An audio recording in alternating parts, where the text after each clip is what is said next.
Welcome to the Second Press podcast, a wine-ish podcast hosted by Brad Horn and Dan Kirby.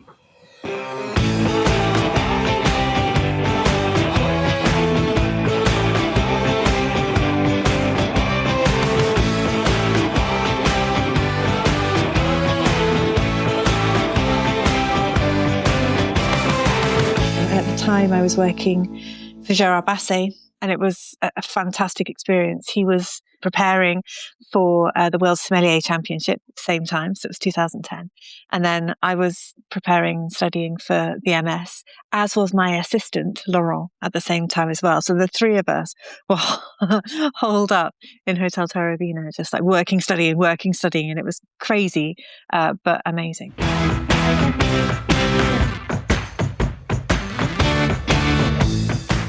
Hi guys, hi Dan. Hey Brad, how are you? Welcome to episode 4. Yeah, episode 4.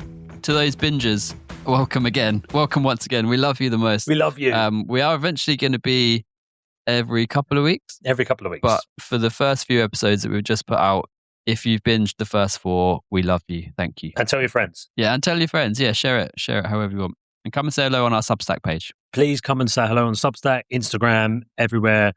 Like us on all the podcast outlets that you find us on. Oh yeah, I mean, it should be available everywhere. It should be on YouTube, Spotify, Apple, the whole works. If you look for it, you should find it. Amazing.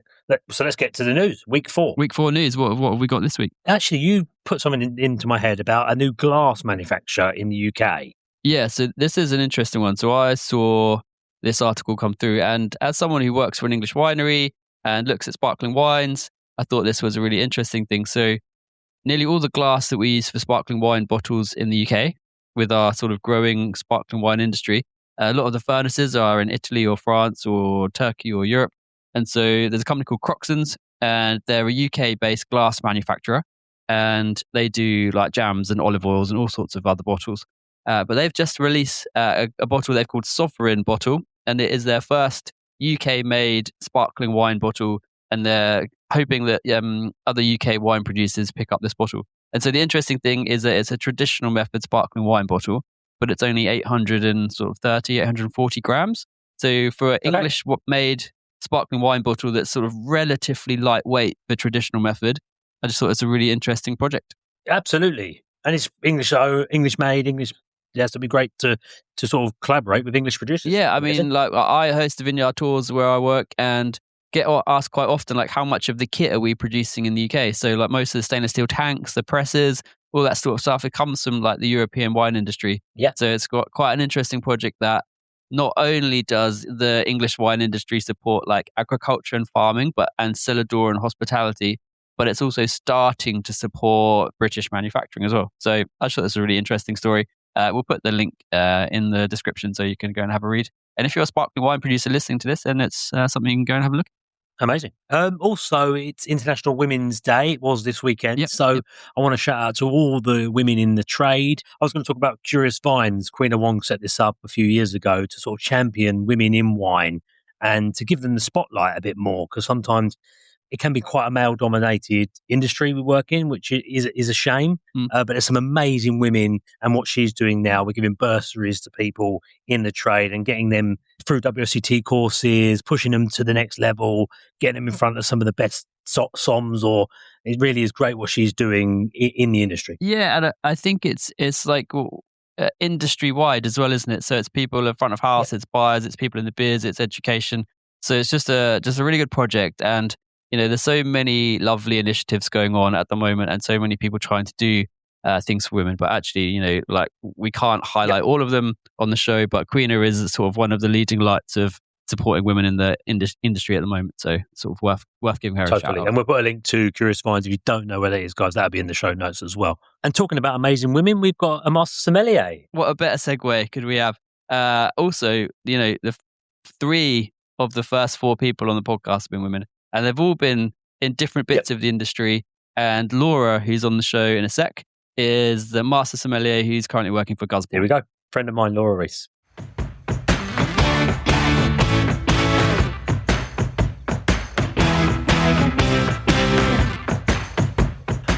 Hi guys, welcome to Laura Rhys to the Second Press podcast. Thanks for joining us, Laura. Thank you for having me. It's a pleasure to be here. Thank you. And you're here as well, Dan. I'm always here, of course.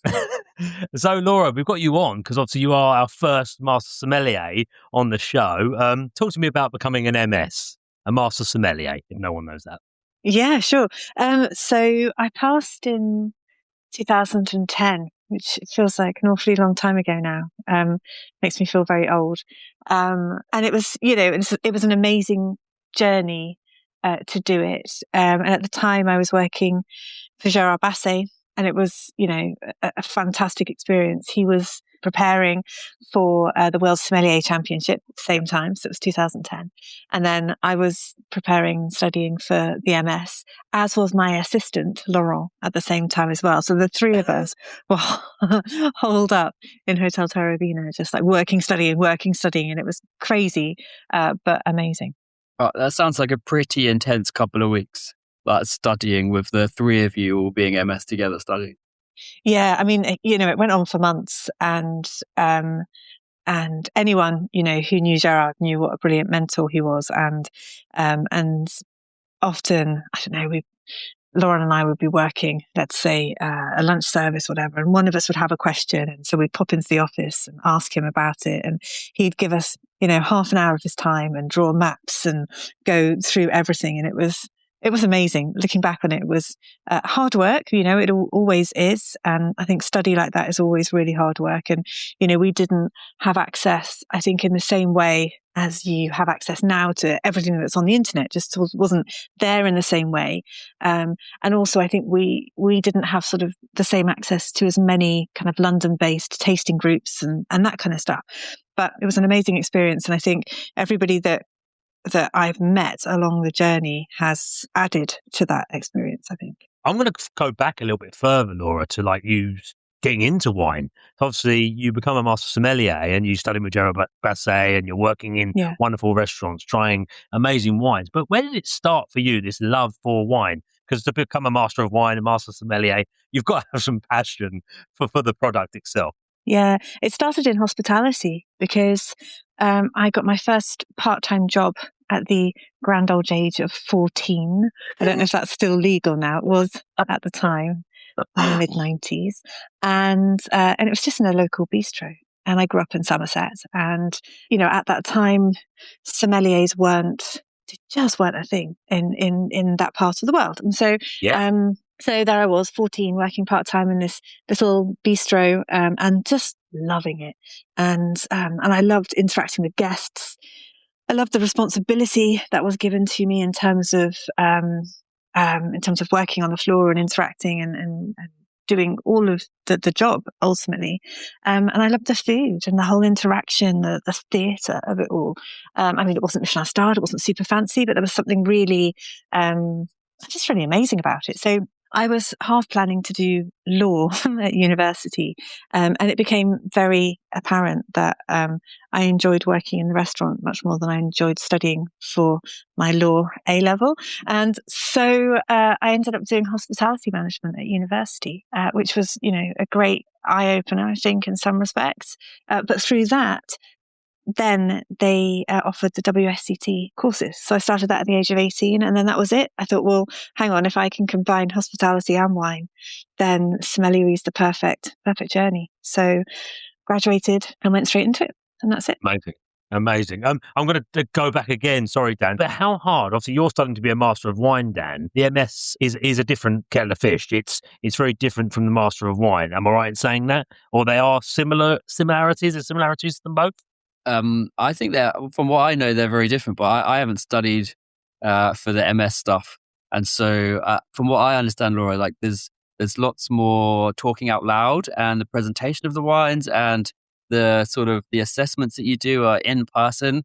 And I think I would struggle massively with that. Like I'm very much a write it down kind of guy. So, but I think that the theory side of it, there's a heck of a lot of crossover with the knowledge and geography and theory and interpretation of how wine sort of, seeps into every bit of the world. But I think what would be really interesting, Laura, is your view on like the practical and the tasting side of it and how that might diverge from the MW. Yeah, but I agree. They are, quite different, and equally, I haven't studied for the MW either, so it's hard to compare exactly. But I think you're right in the sense that there's a lot more spoken word than written word.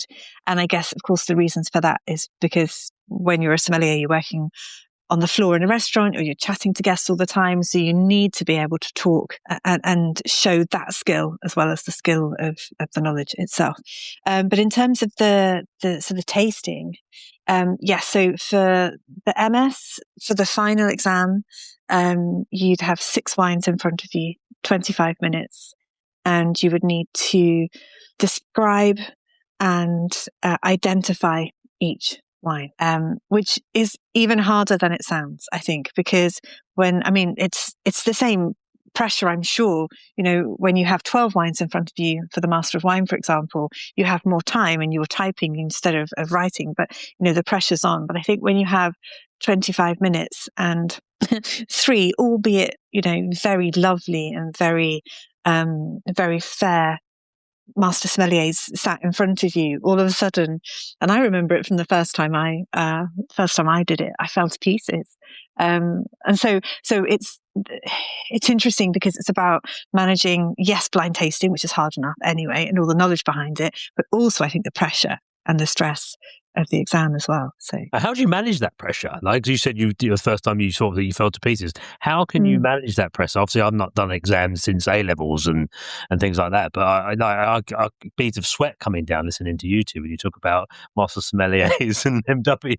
I don't know. I guess it's different for everyone, isn't it? Yeah. For me personally, I think I went out that first time and thought, oh gosh, okay, come on, Laura. That's the next time you have to not think about who is there. Yep. Or the time pressure, or anything else that is stressful about that whole situation. Whether or not it's because blind tasting is stressful anyway, and just kind of go for it and almost sort of become quite tunnel vision about it. And I also think that I did a huge amount more prep the second year as well, so that even if I was stressed, I got to the point where you just kind of go on sort of autopilot, as it were, and then all you're thinking about is what's in the glass and what it could be and describing it and what you've trained for and what you've learned and what you've been doing your whole career. So really, as you said, you're having these blinkers on. It's almost like being a sprinter and you see that 100 meters and you just got to worry about that finish line. And actually, I don't need to worry about anyone else in the room, anything else going on. It's just that and getting there. Yeah. There you go. I think I've got it. Everyone wants to come and see me, and that's what you've got to do to pass that exam. That's all you need to do, Brad. That's it. You got it. Tunnel vision, and away you go. No problem. Tunnel vision, and away we go. I'm gonna try and make it a bit easier now, Laura, to get the stress away from master sommelier and stuff. Because obviously, you are brand ambassador for Gusbourne as well, English sparkling wine producer. Yeah. So how long have you been there, and why did you join the English sparkling wine revolution? So I have been at Gusbourne now for nearly 11 years. I can't believe it. And it's been an amazing 11 years. And during that time to look at, yes, exactly what's happened in the industry, but also what's happened at Gusbourne as well. It's been a hugely exciting decade and a bit. And it's an honour and hugely exciting, I think, to be part of it as well. So in those 11 years, how have you seen, how did you come to English sparkling wine? Well, as a sommelier, I was always very excited about English wines. And, sometimes it was easier to be excited than other times in the early 2000s. It's, I say it all the time, but I mean, in the last 20 years, it's just unrecognizable to look at what's happened in the industry. And so, mid 2000s, I was working often as the only British person within a sommelier team and really championing English wines and putting kind of little lists together. And I remember when I was working at Hotel Terravina saying to Gerard, I would love to make an English wine list. And Gerard being Gerard, hugely supportive, and said, well, if you can, then go ahead. And so I did. And you know what? It was harder than I imagined in 2000 and it must have been 2009, maybe, to try and pull together a proper English wine list. And now, of course, one wouldn't even think about doing it. But anyway, I loved it. The guests loved it, and it kind of spurred me on. Anyway, fast forward to La Trompette, and and I was introduced to gusbourne and just utterly blown away by the style and the quality. And then I went down for a vineyard visit, met the team, and then just ultimately really blown away by their passion and their attention to detail and kind of everything behind that. Then, got chatting, dropped some massive hints, and then ended up working there. So that was nice. I love that big hints. Yeah, drop some hints. Yes, I wouldn't mind being here. I'd love to get involved in the English wine industry. And I bet they snapped your hand off having a master sommelier. I'm sure they did. I don't know, but I'm very happy that I'm still there. So I want to ask you as well, obviously, what you think the future for English wine. Obviously, it's a hard question, and you said that in the last 20 years, how much it's changed. But what do you see the future? Because obviously, you're seeing a lot more still wines now. We make some of the best sparkling wines in the world that compete on a world stage. You have tastings now, and they're on that level. So what do you see as someone that's in the industry and been in it for a little while now in the English wine? Well, I agree. I think it's going to be very interesting to see what happens in the next decade with still wines. Absolutely. And I think sparklings will continue to go from strength to strength. There's a lovely aspect, I think, of experimentation within the industry because we're still young. And I really hope that continues so that people continue to look at, I don't know, whether it's different grape varieties or different methods of production or working out kind of what suits people best, whether that's from a specific producer point of view or from a regional point of view. I think that's going to be really interesting over the next 5-10 years or so. And so specifically with gusbourne, like what are the innovative things that's going on at the vineyard or the winery, or like where is your like input and how to help them innovate, like from your MS feedback or like interaction with customers or guests? Like what are gusbourne doing to sort of push forward that innovation? Like that's really interesting that everyone's got the opportunity to innovate. It's a really good question. I think at gusbourne, we've always focused on essentially how we can make the best quality wines from the best quality fruit. So any kind of innovation for us is going perhaps into more detail in terms of those aspects and how we can increase the quality of what we're making, and whether or not that's through trials in the vineyard or different trials in the winery, and they're always going on. But also, I suppose, I don't know, it's sustainability and how we can be as sustainable as possible, knowing, of course, that sparkling wine goes in heavy glass bottles and trying to mitigate that. But, John in the vineyard is always working really hard in terms of not just innovation in the sense of how we farm, but also how we can farm responsibly too. So that's a really interesting. I'm going to come back to you separately on it because I want to come back on some specifics. We're quite lucky that our Substack page has like loads of extra stuff in there. So if there's any like links or any bits of interesting articles you're doing, like cool, fill me in and I'll link it in with the full show notes. Yeah, I'm going to ask a question again about, because obviously I know you get to travel around the world with gusbourne as well. So I want to see how we are perceived, and gusbourne, the English sparkling, is perceived around the world. Because I know you go to Japan and elsewhere. So how is English sparkling or English wine perceived around the world? I can ask the questions too. At gusbourne, we export now to, like 35, 40 different markets, and some of them are small and some of them are larger. And I think depending where you are in the world, of course, it depends on how people think about English wine. Go to Japan, and people, of course, have this amazing affinity with like the heritage and tradition of England, and they perceive a lot of luxury as a producer like gusbourne to be within that market. I think that's a really interesting place to be, and I think there's a lot of growth and a lot of potential in markets like Japan and in other markets in Asia for similar reasons. And then Norway, for example, Norway seem to have a real affinity with English sparkling wine, and I think partly it's just that they are, hugely curious and also feel a kind of sense of connection, perhaps across the North Sea to the UK. But also their cuisine suits English sparkling wine and high acid wines. And they are so engaged. It's amazing.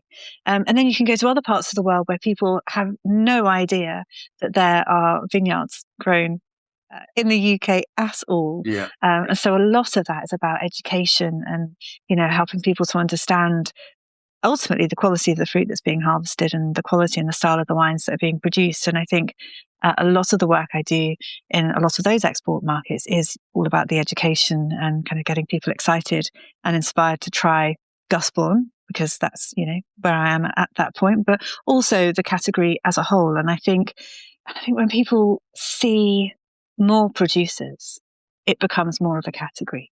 And it's nice, we were at Wine Paris 2-3 weeks ago, I lose track, but amazing to see so many British producers on that stand, and also like so much excitement on that stand. There was a buzz the whole time, and that was great.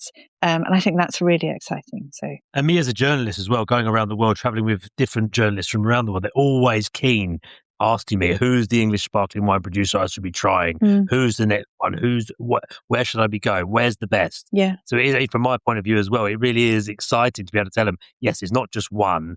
There are so many great producers. Like as you said, you went to Wine Paris, and there was at least 15 producers maybe there. It was ridiculous how many producers were there. And if you'd have said to me 10, 15 years ago, you'd probably been laughed at. Oh, for sure. Exactly. And I can remember Provine 10 years ago, and it was, a very different atmosphere, and it wasn't kind of pumping at the stand in the way that it was a few weeks ago. But, it's not often, I think, that a sparkling wine region or country grows like this. And I think the quality of what's being produced is brilliant at the moment. And also, I think people are always really excited, to try something new.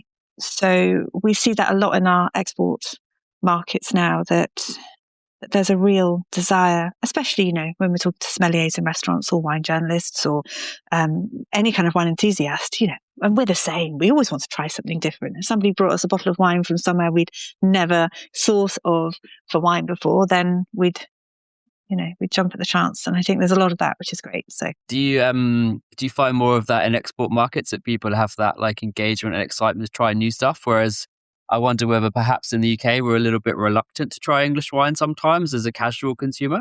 I think so.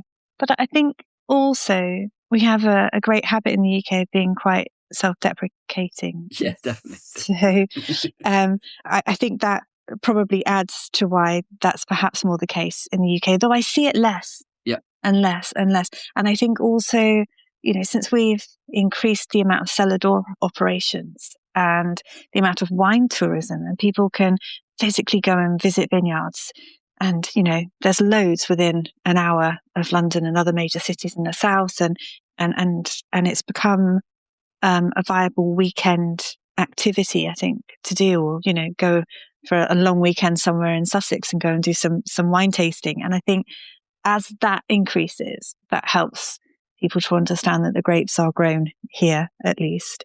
But I know what you mean. And I think perhaps it is less a thing in other countries because of that. Well, I'm going to stop talking about wine now anyway, Laura. We're going to talk about what's your favourite thing to do outside of wine and work? Oh, I'm enjoying that pause so much. do you know? Yeah. In a wine person's life, they're hard to find.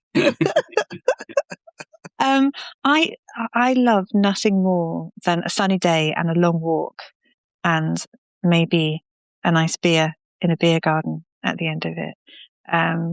We love to cook in the house, although that probably involves wine all the time as well. It's always coming back to some form of alcoholic beverage. I'm so sorry, it's not intentional at all. I do also drink non-alcoholic beer. I think anything that involves friends and food, and hopefully travel and some adventure as well, really. I love that. I thought the answer was great. And I'd join you on the walk with a pint, and I'd happily buy the pint at the end. Well, anytime, come down. I've got a couple more questions as well.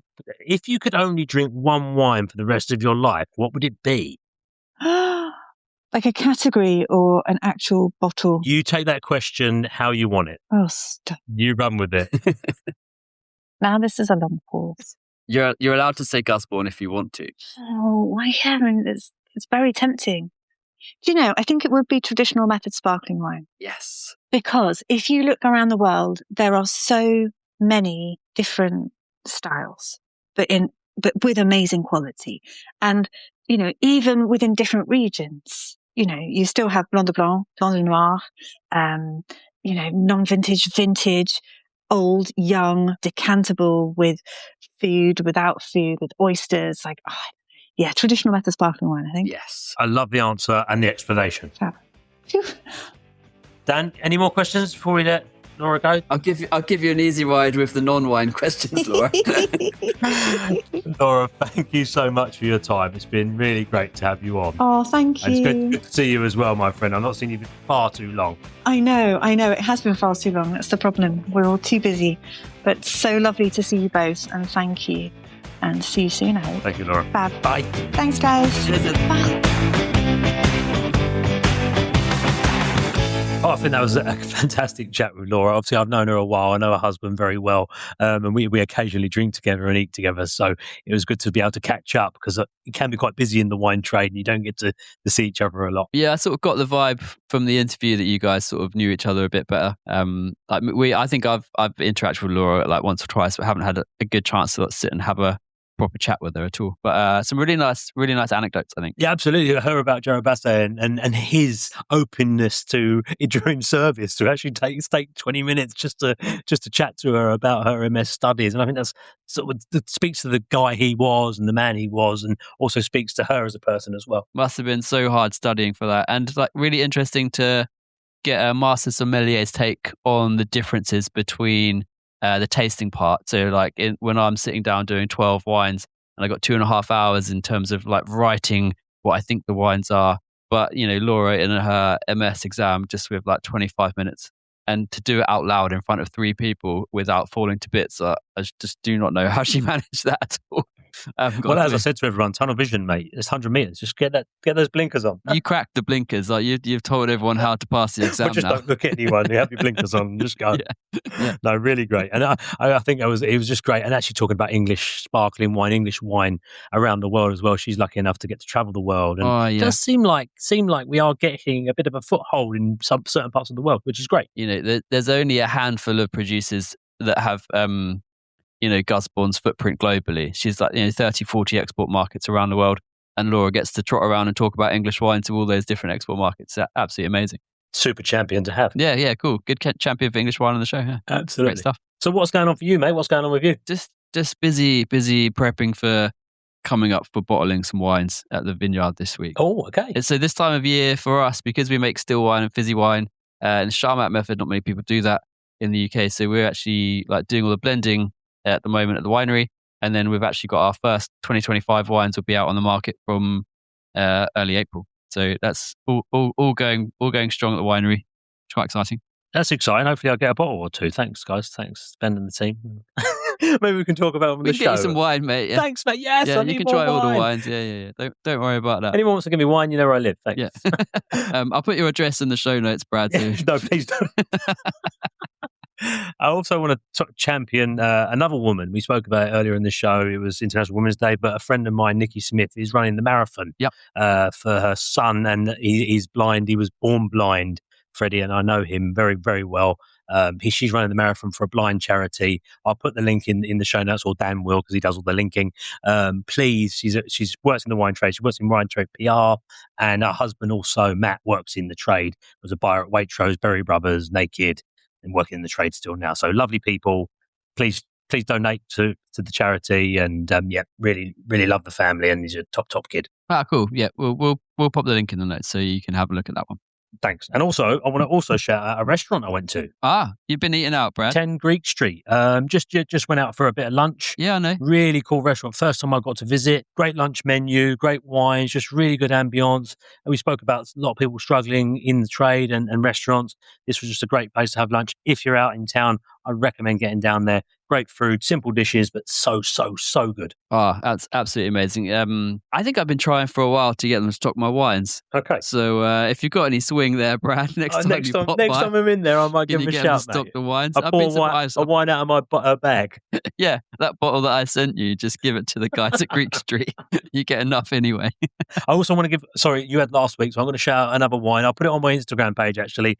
But it was Syrah from Buchanan's in South Africa. Oh, absolutely stunning wine. It's obviously now Mark Kent has made so many wines you might know, Chocolate Block and all those. Porcupine Ridge back in the day was like a godsend on supermarket shelves when you wanted something you didn't really know. But this one, it's absolutely stunning. It comes 90% comes from the Porcellainberg vineyard, who make their own wine, which is some of the best Syrah in the world. This one's got 90% of it, and it's pretty damn good as well. And it's sort of like 30 quid a bottle, reasonably priced. If you want that good bottle of wine for the weekend. Yeah, I know that wine well, mate. Yeah. That is an absolute banger of a wine. Yeah, really absolutely love it. Yeah. Where's the best place to buy it? I think Majestic do it. I think Majestic, Waitrose. It's pretty easy to get hold of. And then some good independents as well. I know Tanner's might have it as well. Yeah. Like you can get it. Guys, it's around. You might not be able to try the 2023 yet because that's just been released. That's what I tried. So I'd recommend that when you can get the 23. Cool. Anything else you've been up to this week? To be honest, mate, been a busy week and there's so much going on. Wine trade doesn't stop. Events today, events tomorrow, events the next day. Check me out on the Instagram if you want to see what I'm up to. Trying some good wines, interviewing some great people. Obviously, find us here on the Second Breast podcast if you can't find me there. Yeah, cool. Well, should we leave it there for the week? See you guys. Bye. Lovely. See you later.